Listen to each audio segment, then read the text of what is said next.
اعوذ باللہ من الشیطان الرجیم بسم اللہ الرحمن الرحیم۔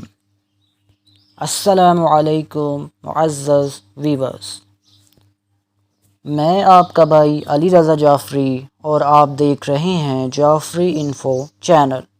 تو دوستو، آج کا ٹاپک ہے محرم اور نامحرم۔ ٹاپک پر جانے سے پہلے آپ سب دوستوں سے گزارش ہے کہ ویڈیو کو آخر تک لازمی دیکھیں اور میرے اس چینل کو لائک سبسکرائب ضرور کریں اور ساتھ بیل آئیکن کے بٹن کو بھی لازمی پریس کر دیں تاکہ میری ہر نیو آنے والی ویڈیو آپ تک بر وقت پہنچ جائے۔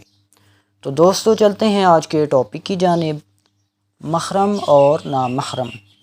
محرم وہ قریبی رشتہ دار جن سے نکاح نہیں کیا جا سکتا، اور نامحرم جن سے نکاح کیا جا سکتا ہے۔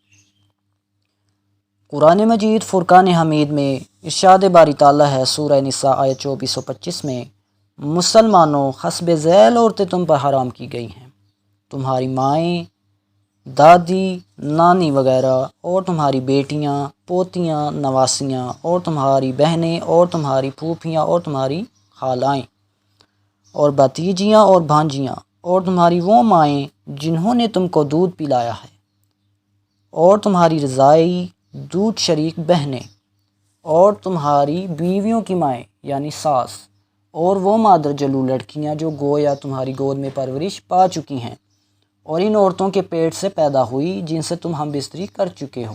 ہاں، اگر تم نے ان بیویوں سے صرف نکاح کیا ہو، ہم بستری نہ کی ہو، تو البتہ ان مادر جلو لڑکیوں سے نکاح کرنے میں تم پر کچھ گناہ نہیں ہے، اور تمہارے صلبی لڑکوں، پوتوں، نواسوں وغیرہ کی بیویاں، بہویں اور دو بہنوں سے ایک کے ساتھ نکاح کرنا، مگر جو ہو چکا وہ معاف ہے۔